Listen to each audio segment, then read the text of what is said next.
Olá, eu sou a Rossana e esse é o Opposite Extremes. Sirius FM. En los extremos opuestos del día de hoy, Rosana nos presenta un gran tema: los extraterrestres y los sumerios. Extremos opuestos. O amor que você reprime é a dor que você carrega. Então, a proposta é essa: amar. Eu sou Rossana e esse é o Opposite Extremes. Extremos opuestos. En vivo, por Ceres. Você quer? Sirius FM.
Eu sou a Rossana e esse aqui é o Opposite Extremes.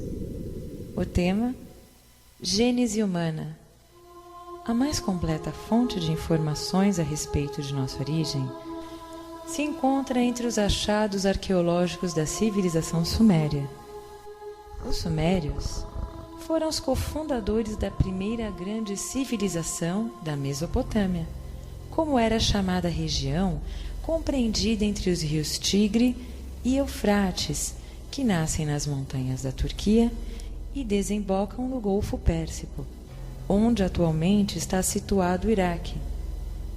Sua organização social foi literalmente responsável pelo mundo como conhecemos hoje. Técnicas de medicina, arquitetura, engenharia hidráulica, baseados em magníficos conhecimentos em matemática, química, física e astronomia. Seus conhecimentos astronômicos eram incrivelmente avançados. Seus observatórios obtiveram cálculos do ciclo lunar que diferem apenas em 0,4 segundos dos cálculos atuais. Desenvolveram a agricultura com técnicas de irrigação, drenagem de solo, construção de diques, canais e reservatórios. Possuíam sistema de leis baseados nos costumes, praticavam o comércio, possuíam sistema de escrita cuneiforme, assim chamado, porque escreviam em plaquetas de argila com estilete em forma de cunha. Desenvolveram sistema de unidade política das cidades-estados ou estados soberanos, como Ur, Nippur e Lagash. Possuíam sistema de hierarquias sacerdotais para a organização religiosa. Fundaram as primeiras bibliotecas. Na cidade de Nippur, a 150 quilômetros ao sul de Bagdá, foi encontrada uma biblioteca sumeriana inteira, contendo cerca de 60.000 tabletes de barro com inscrições cuneiformes sobre a origem da humanidade. Criaram os fenomenais projetos arquitetônicos denominados zigurates, que eram verdadeiros complexos piramidais que englobavam vários módulos de edifícios, abrigando desde templos religiosos até plenários políticos, construídos ao redor de um bloco célula central, interligados por rampas espirais da base até o topo.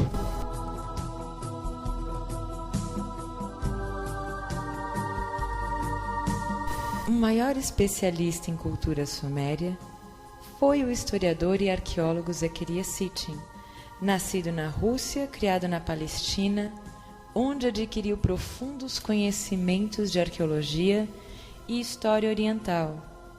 Formado em História pela Universidade de Londres, foi um dos poucos estudiosos do mundo capacitados a traduzir a escrita cuneiforme, característica das civilizações mesopotâmicas.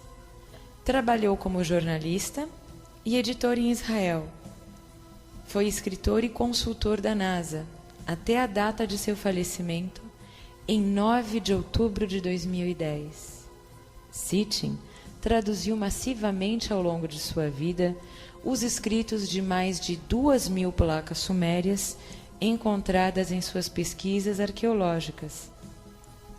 Escreveu inúmeros livros contendo essas traduções e sua interpretação sobre o assunto.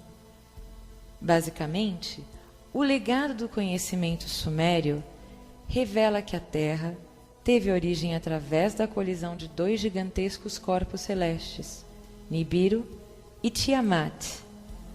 Os escritos afirmam que Nibiru, um planeta avermelhado, já avistado pela NASA e atualmente chamado de Planeta X, foi desviado de um sistema binário há milhões de anos e capturado pela gravidade do nosso Sol. Esse planeta viajou em nosso sistema solar, abaixo da elíptica, passando por Netuno e Urano. Como seu campo magnético era muito intenso, ele deslocou Urano para seu lado quando passou por ele. Naquela época, não havia o planeta Terra, mas sim outro planeta, muito maior, Tiamat, coberto quase só de água. Durante a trajetória, as luas de Nibiru atingiram Tiamat, dividindo-no em duas partes, pulverizando a metade onde ele foi atingido, criando o cinturão de asteroides entre Marte e Júpiter e empurrando a outra metade para uma órbita mais baixa, a atual órbita da Terra. Durante esse processo, uma das luas de Nibiru foi capturada pela gravidade da Terra e se tornou nosso satélite. A primeira passagem de Nibiru foi responsável pela atual configuração do nosso sistema solar.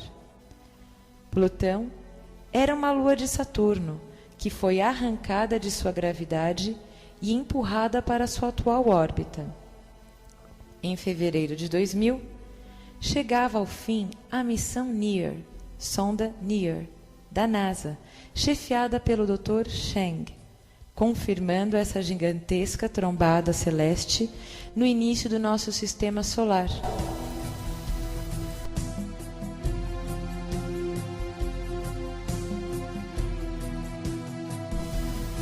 Nibiru tem um período orbital de 3.600 anos se comparado com a Terra e orbita 2 sóis.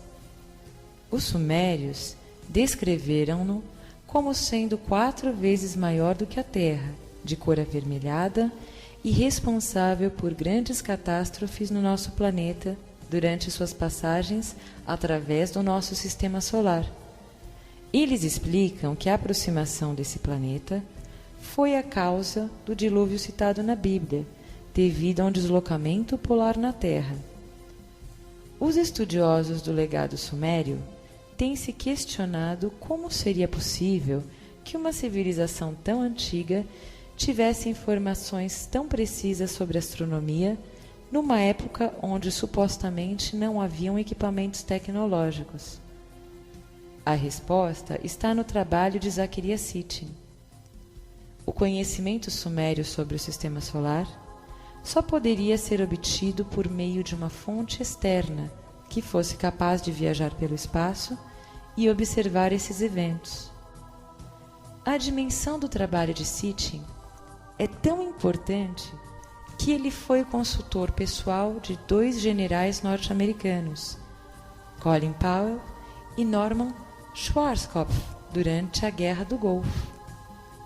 Powell, que posteriormente se tornou secretário de Estado, tinha um particular interesse na organização militar dos sumérios. Coincidência ou não, nos últimos anos, as campanhas militares norte-americanas se tornaram extremamente intensas na região que foi o berço da civilização suméria. As placas sumérias contêm informações precisas sobre os planetas do sistema solar. O mais impressionante são os dados sobre Plutão, planeta que foi descoberto em 1930. Eles sabiam tamanho, composição química e orgânica e afirmavam que ele era, na verdade, um satélite de Saturno que se desprendeu e ganhou uma nova órbita. Eles chamavam a Lua de pote de chumbo e diziam que seu núcleo era uma cabaça de ferro. Durante o programa Apollo, a NASA confirmou esses dados. Esse conhecimento seria possível há 3.000 anos atrás? Em 1983, o satélite astronômico infravermelho, IRAS, fotografou um grande objeto na imensidão do espaço. O astro seria tão grande quanto Júpiter e, provavelmente, poderia fazer parte do nosso sistema solar. Em 1987, a Agência Espacial Norte-Americana, a NASA, anunciou oficialmente que admitia a provável existência do chamado Planeta X. Em uma conferência realizada no Centro de Pesquisas AMI, na Califórnia, o pesquisador Jan Anderson declarou: um 12º planeta pode estar orbitando o Sol. Sua localização seria 3 vezes a distância entre o Sol e Plutão. A questão é delicadíssima.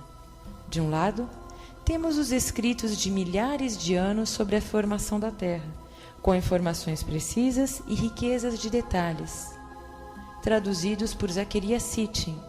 E, de outro lado, temos uma discreta confirmação dessas informações pela maior agência espacial do mundo.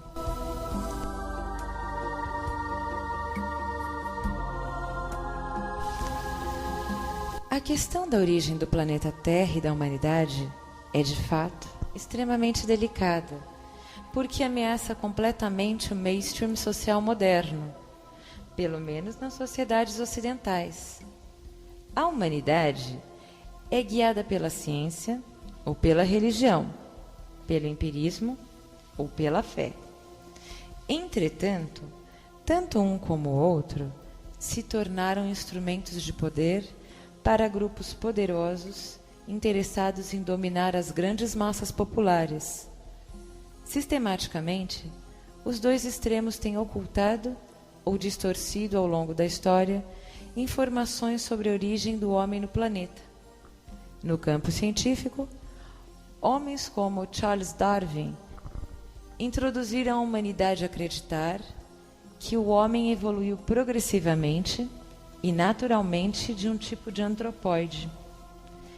Essas afirmações foram baseadas nas observações e pressuposições de Darwin, que em suas viagens de estudo pelo mundo desenvolveu a ideia de que um processo de seleção natural era responsável pelas mutações das diversas espécies de animais para se adaptarem às mudanças geofísicas sofridas pela Terra no passado.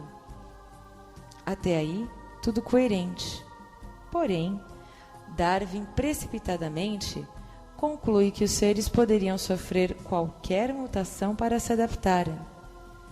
Para ele, um lêmur voador poderia se transformar em um morcego sobre uma determinada circunstância.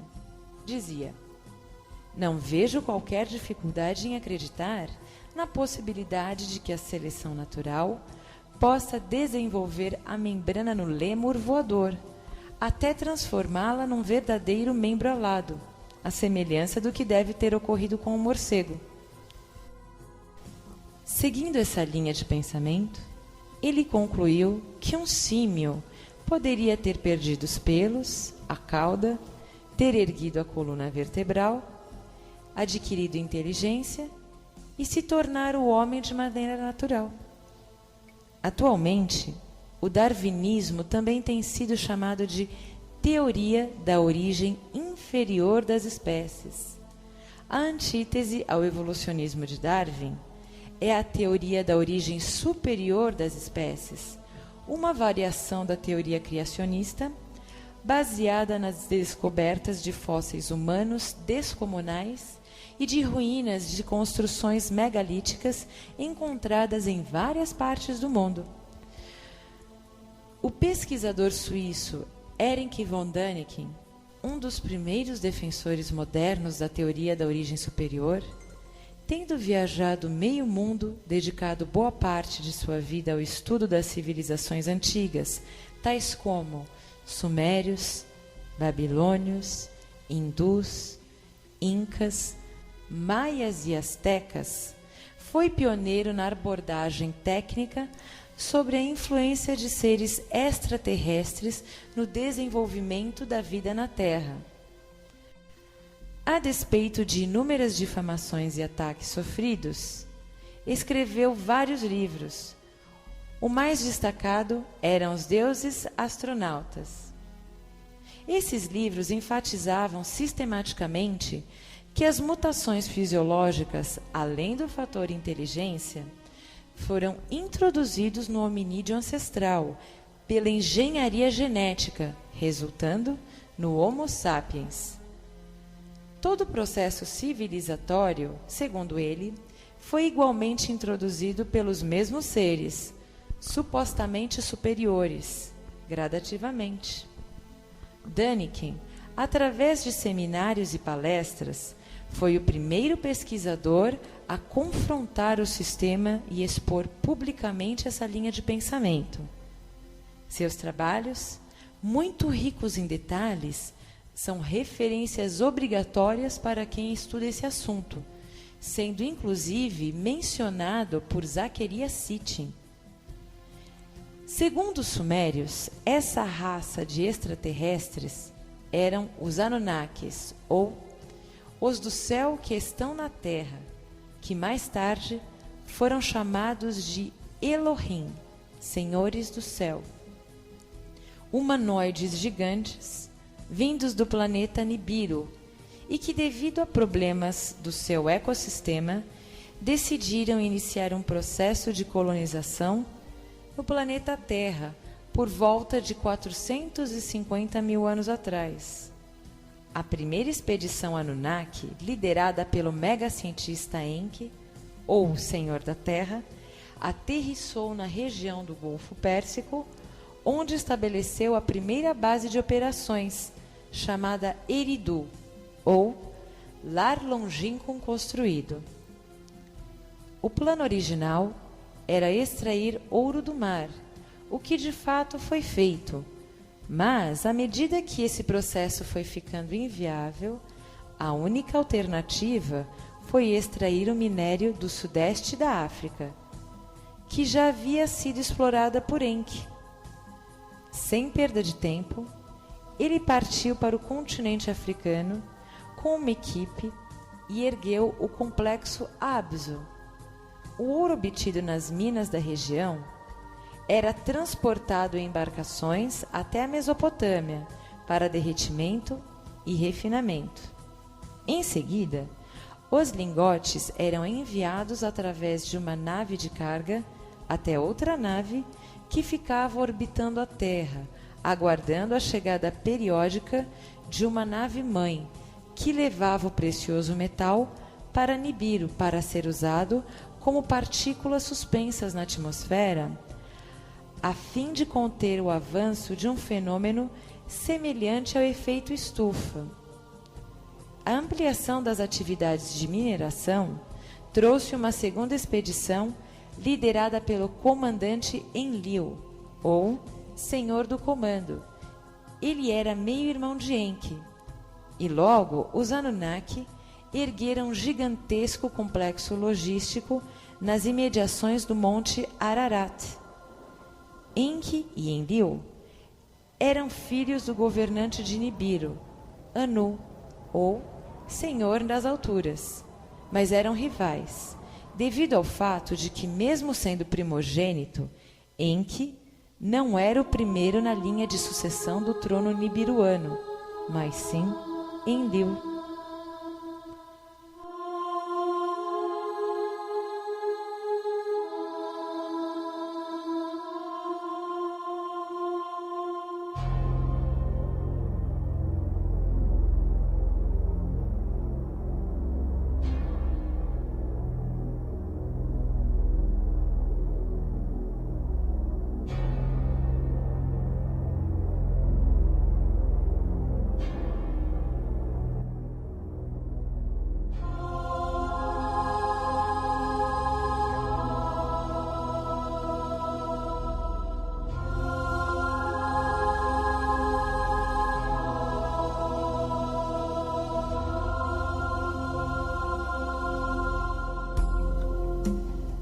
Posteriormente, uma terceira missão foi enviada, liderada pela médica geneticista Ninti, Senhora da Vida, meia-irmã dos dois líderes, acirrando a disputa entre eles.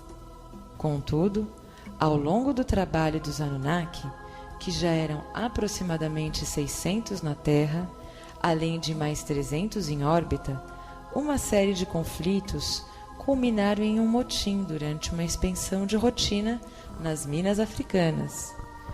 Os Anunnaki, astronautas e cientistas improvisados como operários mineradores, reclamavam das tarefas designadas. Pressionado, Enlil informou a Anu sobre a revolta e se dispôs a abandonar o comando da missão e retornar ao seu planeta. Uma corte marcial foi instaurada e Anu, tendo vindo à Terra, exigia que os líderes do motim se revelassem. Ouvindo os depoimentos, Anu concluiu que o trabalho era realmente muito duro e as reivindicações dos Anunnakis eram justas. Mas como interromper a mineração do ouro? O equilíbrio do ecossistema de Nibiru dependia do metal. Enki imediatamente ofereceu uma solução genial. Ele informou que no sudeste africano vagava um ser que poderia ser treinado para executar o trabalho de mineração, desde que a marca dos Anunnaki, DNA, pudesse ser colocada nele. Enki se referia a uma espécie de hominídeo que havia evoluído naturalmente na Terra, mas que ainda estava em um nível evolucionário extremamente distante dos atingidos pelos habitantes de Nibiru. Não obstante, Enki sabia que esse primata, assim como todos os seres na Terra, possuía material genético compatível com os de Nibiru, porque aqui a vida teria se iniciado com os esporos orgânicos trazidos de lá após a colisão com Tiamat. Esse tipo de fenômeno é denominado de panspermia cósmica, segundo os cientistas de vanguarda, e é comum nas galáxias, podendo ocorrer de forma acidental ou dirigida, como fizeram os Anunnaki.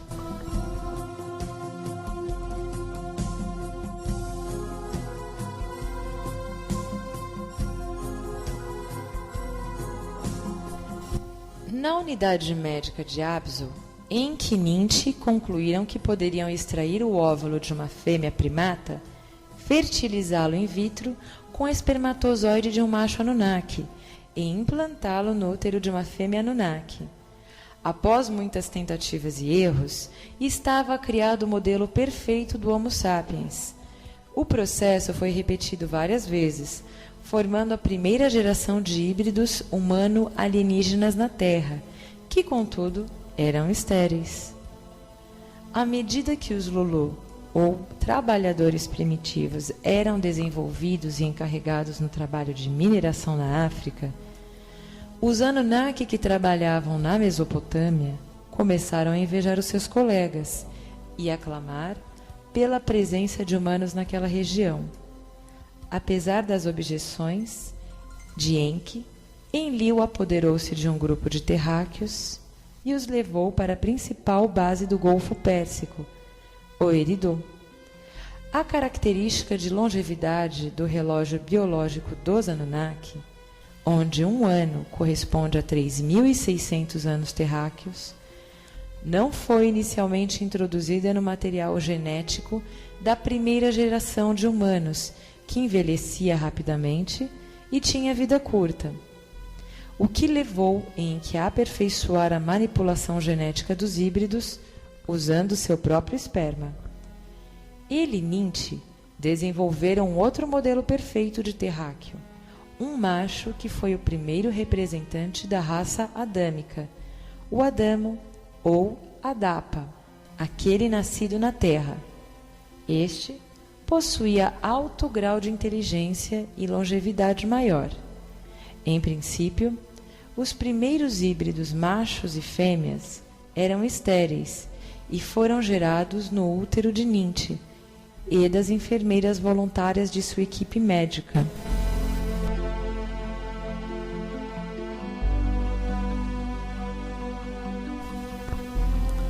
Zechariah Sitchin ressalta que durante as muitas tentativas e erros dos dois cientistas nibiruanos para a criação do humano ideal, várias espécies de mamíferos, anfíbios, répteis, aves e peixes foram utilizados como doadores de material genético.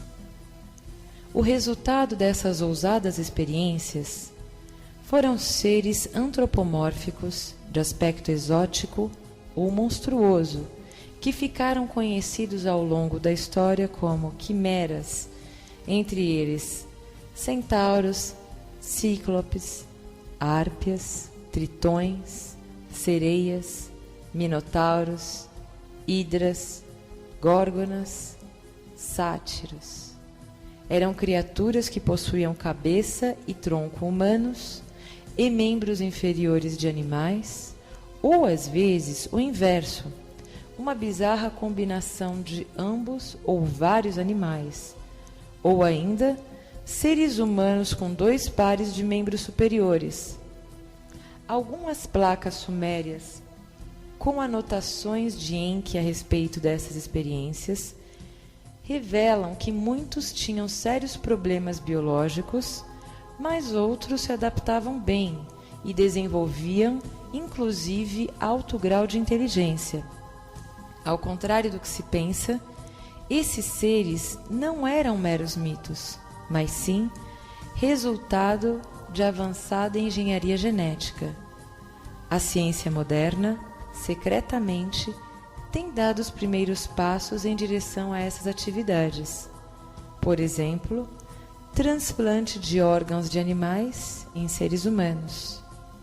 O fato é que esses seres fantásticos conviviam com os humanos criados pelos Anunnaki e foram citados em muitos textos de civilizações antigas, principalmente as greco-romanas e indo-europeias. Alguns deles ficaram famosos em seus tempos, como a Górgona Medusa, o sátiro Pan e o ser Minotauro da ilha de Creta, ou o homem-pássaro hindu Garuda. Inicialmente eram considerados semideuses, mas à medida que as civilizações iam ficando mais sofisticadas, esses seres passaram a serem vistos como ameaças e foram perseguidos e combatidos como homens como Gilgamesh, Perseu e Hércules.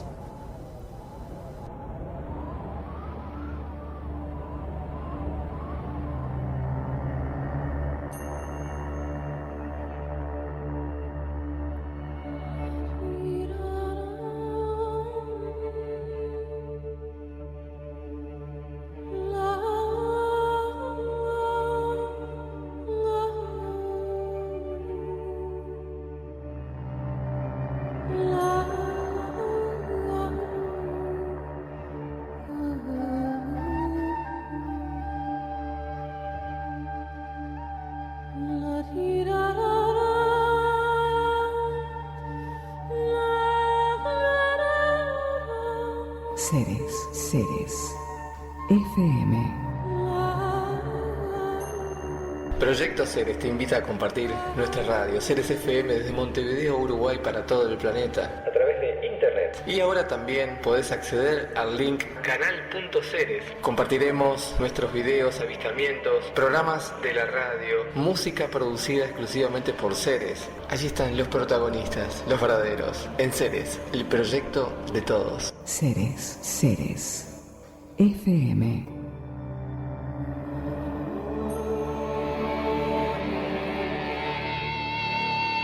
Directo desde São Paulo, Brasil. Estamos presentando The Opposite Extremes. Extremos Opuestos. Ceres FM.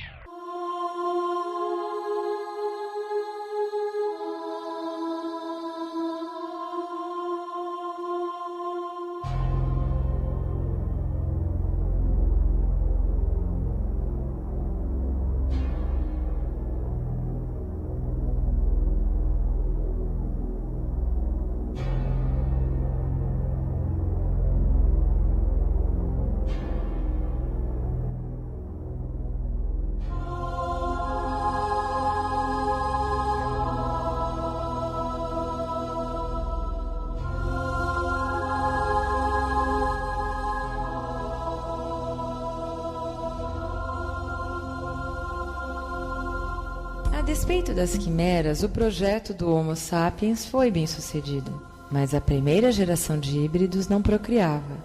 Então, Enki decidiu criar clones modificados utilizando o DNA mitocondrial de sua esposa Ninki, a Senhora da Terra, combinado com o DNA do tecido retirado de Adamo, e criou uma fêmea apta para a procriação.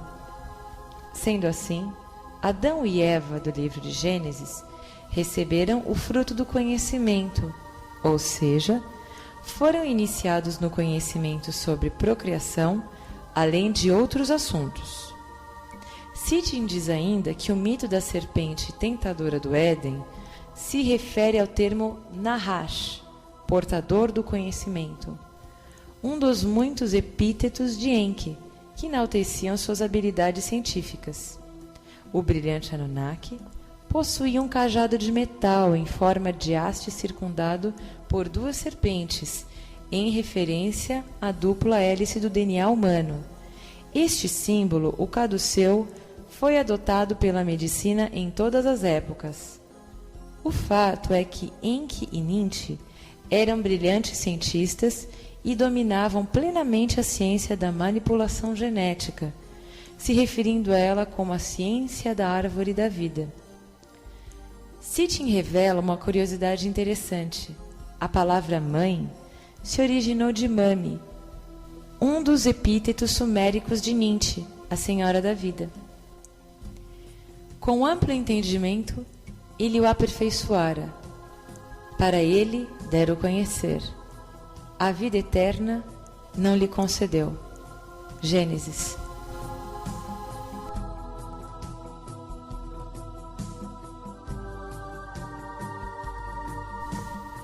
Enlil, além de comandante e administrador, também possuía profundos conhecimentos científicos em engenharia genética e outras ciências, mas era totalmente contra a aplicação da genética em seres humanos e animais, só tendo permitido as experiências de Enki porque o ecossistema de Nibiru dependia do sucesso delas.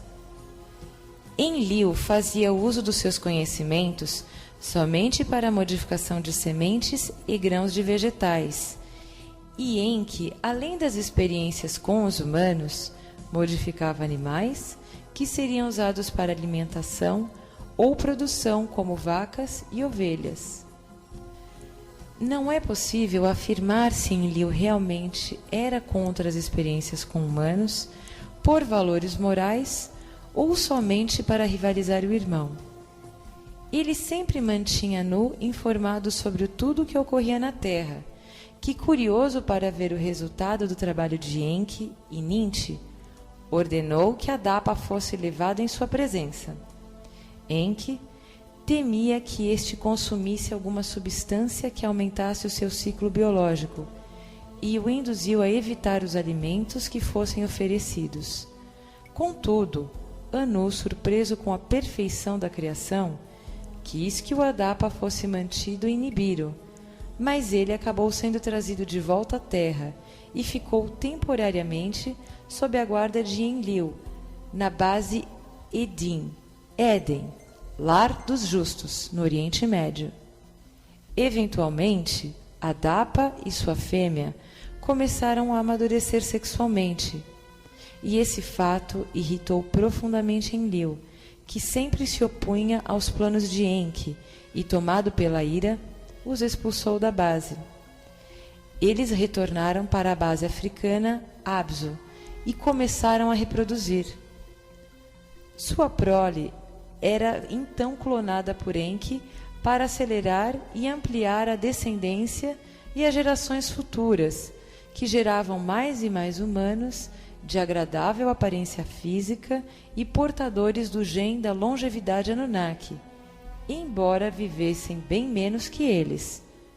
Mas ainda assim, atingiam idades fantásticas para os padrões biológicos atuais.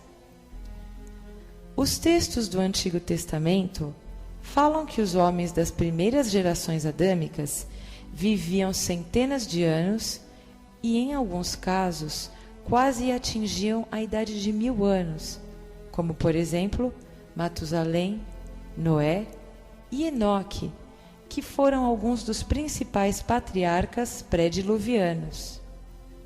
Mas Sitchin faz uma revelação perturbadora. Segundo ele, as primeiras civilizações humanas aprenderam a fazer cálculos baseados por uma média orbital entre Nibiru e a Terra. Como os Anunnaki controlavam seu tempo baseado na órbita do seu planeta, os homens foram instruídos a fazer cálculos com esse referencial. A primeira grande civilização pós-diluviana, a Suméria, dominava o complexo sistema matemático elaborado pelos Anunnaki para aplicação na Terra, onde um dígito correspondia a 60 unidades o atual sistema cronográfico, onde 1 hora é igual a 60 minutos, 3.600 segundos, que é baseado nesse modelo, portando o ciclo da vida dos primeiros homens adâmicos. Segundo esse padrão, poderia ter durado alguns milhares de anos. Essa característica genética foi mantida até as primeiras dinastias egípcias, quando então começou a se deteriorar, porque o próprio relógio biológico dos Anunnaki ficou debilitado pela vida nesse planeta.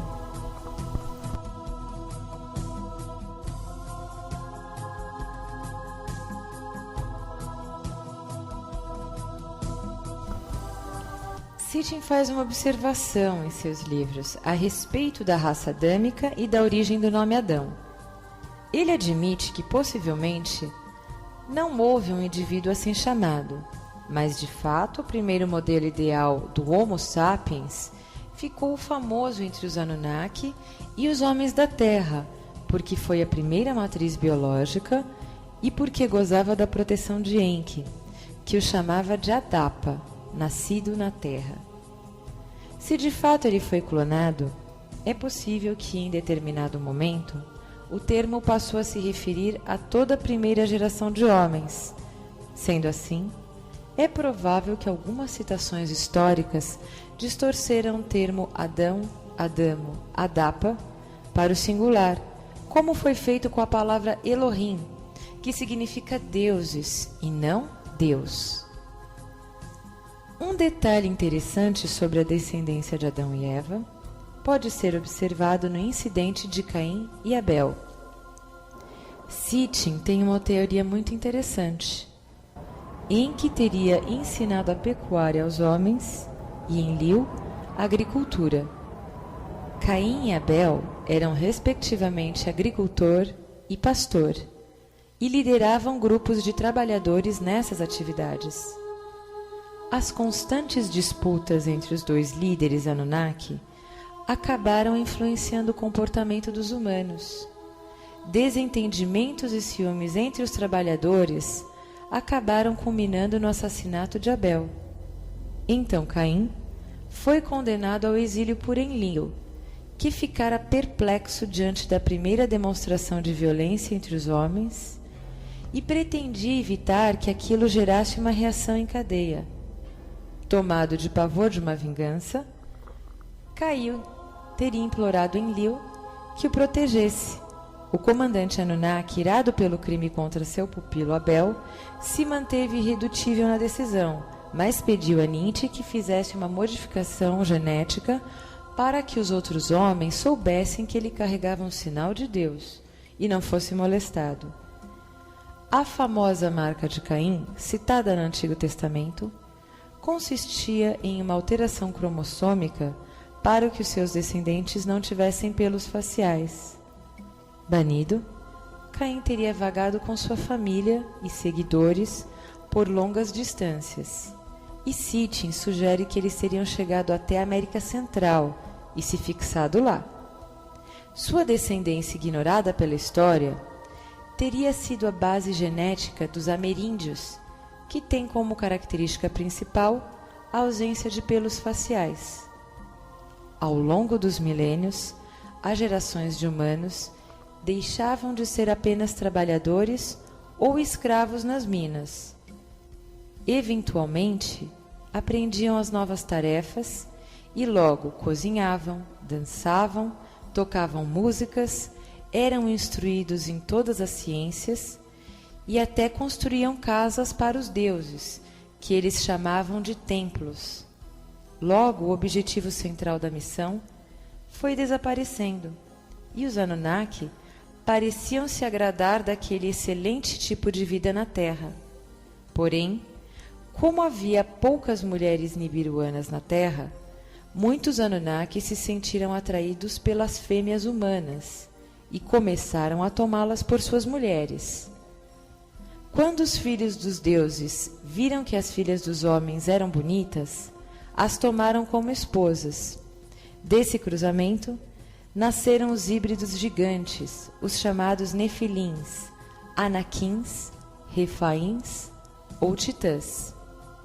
Sitchin afirma que, segundo os sumérios, a estatura média dos Anunnakis é de 3,5 metros a 4 metros, atingindo até 7 metros de altura, e que seus descendentes titãs mantiveram esse nível. O fato é que em alguns milênios eles acabaram organizando os homens em centros urbanos e os instruíam em todos os segmentos possíveis, gerando então poderosas civilizações. Däniken, em seus estudos, cogita a possibilidade das lendárias civilizações da Lemúria e Atlântida terem sido as primeiras erguidas por estes seres, que conviviam com a humanidade e foram adorados como deuses e semideuses.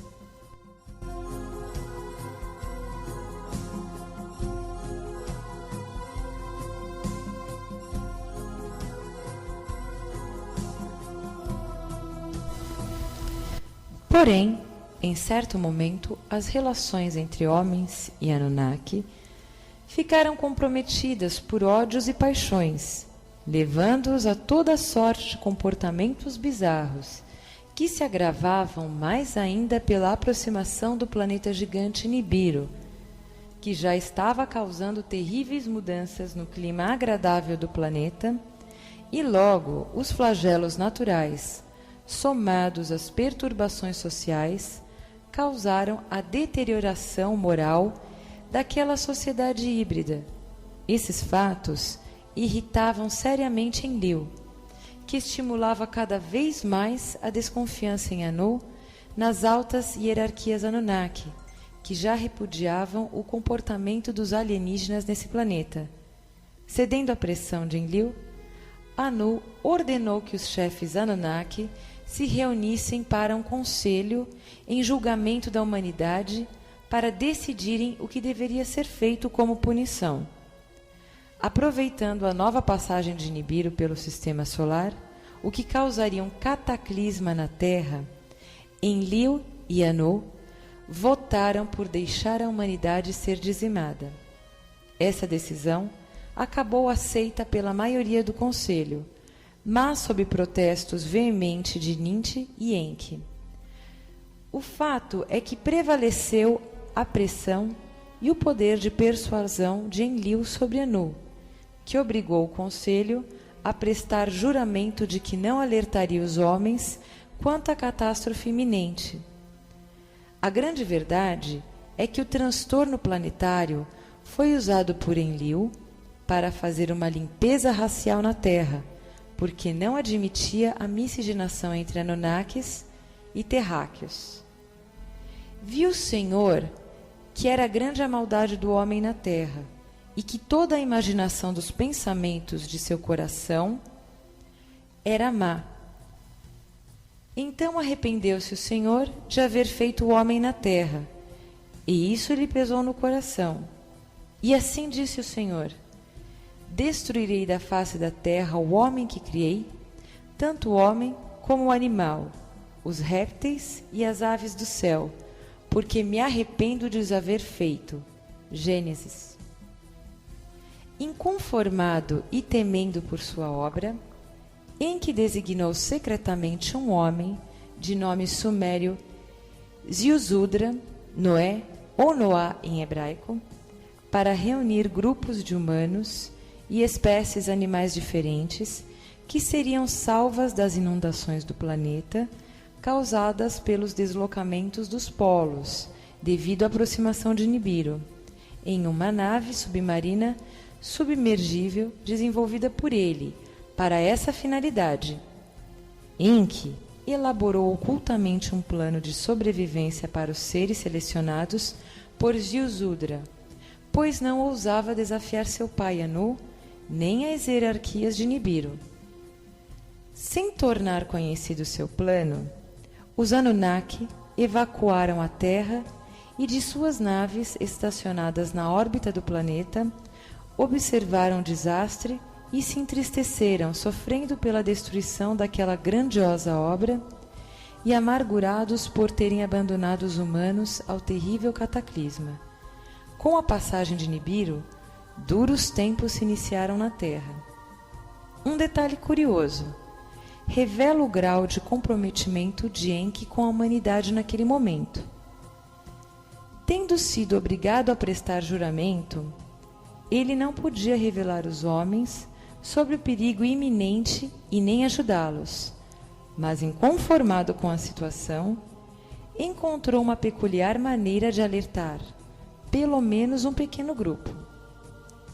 Nos tabletes sumérios referentes ao episódio do dilúvio, é mencionado que Enki tinha ciência que não podia contar aos homens, mas nada o impedia de falar com as paredes. Uma noite, ele se aproximou da casa onde morava Ziusudra, se detendo ao lado de fora, perto do aposento onde este dormia, e falando alto ou através de algum aparelho, propagou sua voz pelo local dizendo: Parede, o teu senhor Enki te ordena que construa uma embarcação, reúna quantos familiares e agregados puderes, abandona tuas posses e salva tua vida, pois os Elohim condenaram a humanidade à morte. Enki teria deixado um tipo de relógio regressivo sensível a oscilações geodésicas e um projeto de construção de um submergível a cargo de um Anunnaki de sua confiança, designado para ajudar Noé, além de ter feito uma seleção de animais e espécies de plantas para redistribuir pelo planeta após o Holocausto. Entre muitos pontos em comum, os textos de Daniken e Sitchin têm um particular.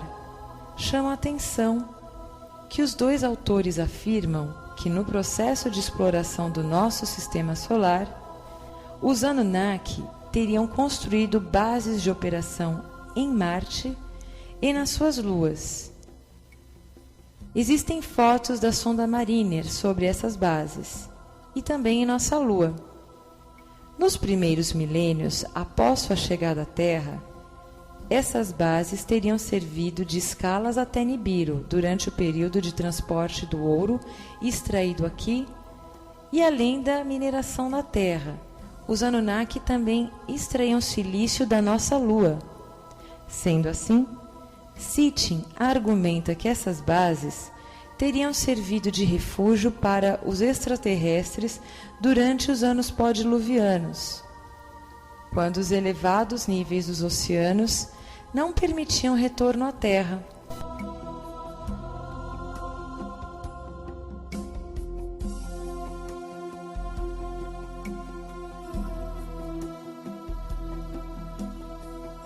Quando o nível das águas cedeu e as camadas de lama que cobriam a Mesopotâmia secaram o suficiente para permitir o repovoamento, os Anunnaki retornaram à Terra e se surpreenderam quando viram os sobreviventes do cataclisma. Em um primeiro momento, se indignaram quando Enki revelou ter elaborado o plano de sobrevivência das espécies terráqueas. Contudo, a revolta cedeu lugar ao contentamento pela possibilidade de reconstruir a humanidade. Nanar, um dos filhos de Enlil, recebeu uma extensão de terra que ia do oeste até o Mediterrâneo e ficou encarregado de reconstruir Eridu, que viria a se tornar Sumer ou Suméria, e fundando outras como Ur, a cidade onde nasceu Abraão. Ao filho mais novo de Enlil, Ishkur, senhor das montanhas distantes, coube as terras a noroeste, Ásia Menor e as ilhas do Mediterrâneo, onde a realeza Anunnaki se espalhou, dando origem ao panteão dos deuses greco-romanos. Enki e seus descendentes, entre eles seu filho Ninjishida, senhor da árvore da vida, ficaram encarregados de reconstruir Abizu nas terras africanas. De fato, todo o planeta foi repartido entre os Anunnaki, que se tornaram as deidades das mitologias indo-europeias, asiáticas e andinas. Daniken menciona que, em determinado momento, Ninjicida, chamado de Tut pelos egípcios, teria ido para a América Central explorar a região dos Andes, juntamente com um grupo de sobreviventes africanos, e teria erguido a civilização dos Olmecas, que seriam os mentores dos astecas. Segundo Däniken, a palavra asteca deriva da raiz Aztlán e se refere aos sobreviventes que vieram das terras da Atlântida. Ele ainda especula que a base do povo asteca era formada pela descendência de Caim, misturada com os exilados atlantes. Sitchin não faz menções sobre a Lemúria e Atlântida, mas as peças acabam se encaixando. No comando dos Olmecas e dos astecas, o hábil e engenhoso Ninjicida teria ficado conhecido como deus Quetzalcoatl, a grande serpente emplumada. Ishkur, posteriormente, também teria ocupado as terras da península de Yucatán, no México, e ficou conhecido como deus Viracocha. As civilizações reerguidas na Mesopotâmia fizeram várias citações aos Anunnakis, e a mais peculiar é a que deu base para a referência bíblica dos Nefilins, os anjos caídos, aqueles que desceram dos céus para cruzarem com as mulheres dos homens. Zequerias Sitchin relata que na sua juventude, durante uma aula de hebraico, sobre o capítulo 6 do livro de Gênesis, ousadamente questionou seu professor sobre o termo gigantes, ser o significado da palavra Nefilim. Sitchin enfaticamente afirmou que, mesmo derivando da raiz nefal, queda, o significado real seria aqueles que foram lançados, ou aqueles que aterrissaram na terra. Nos anos que seguiram, à medida que aprendi a língua, a história e a arqueologia do Oriente Médio, os Nefilins tornaram-se uma obsessão. Os achados arqueológicos e a decifração dos textos sumérios, babilônios, assírios, hitititas, cananitas e outros textos antigos e contos épicos foram progressivamente confirmando a precisão das referências bíblicas a reinos, cidades, governos e culturas na antiguidade. Não havia mais dúvida de que os Nefilins foram os visitantes da terra, vindos do céu em um passado distante. Esses Nefilins eram os valentes, os homens de renome, que houveram na antiguidade. Gênesis 6:4. Antes haviam habitado nela os Emins, o povo grande e numeroso, e alto como os Anaquins.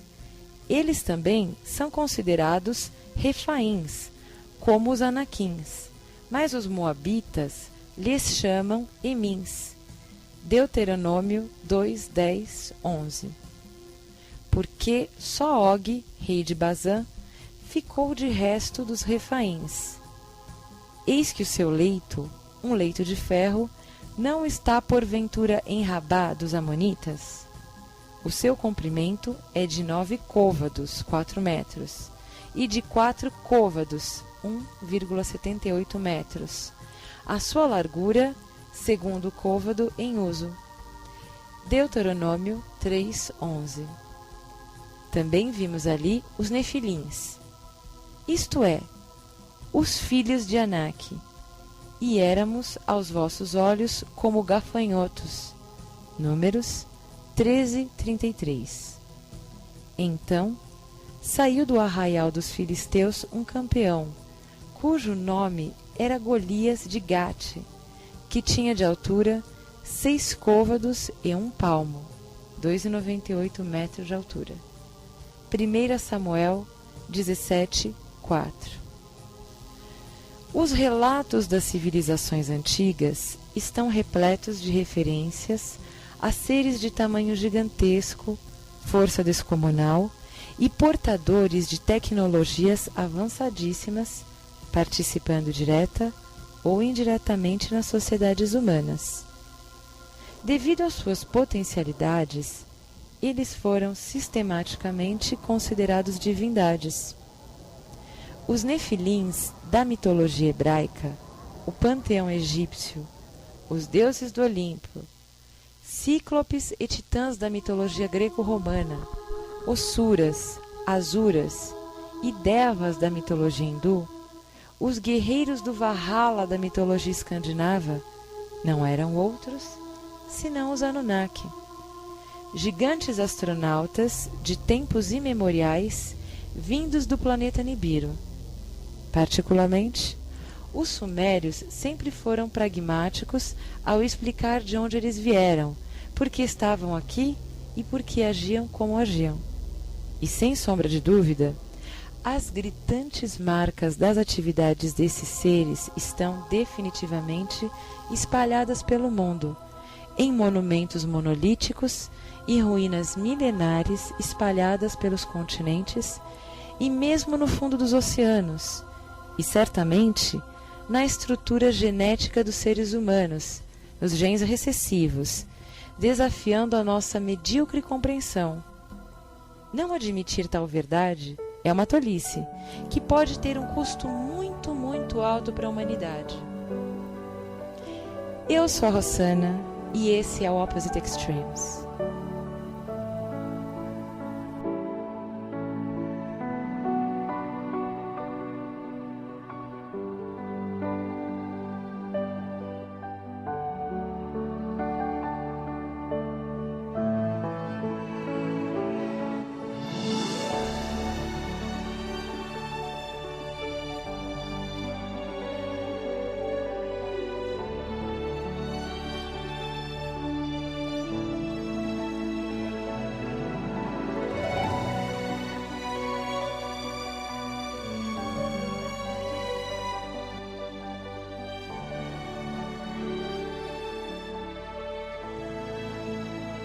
Parábola da rede.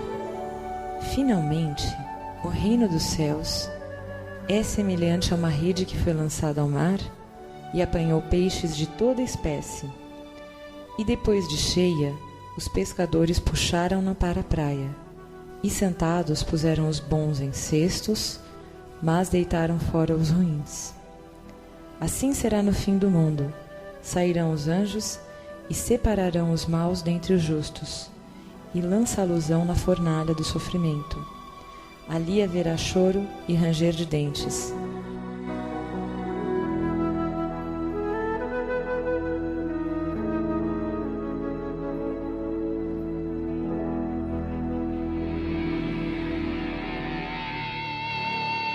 Directo desde São Paulo, Brasil. Esto fue por Seres The Opposite Extremes. Extremos Opuestos. Seres FM.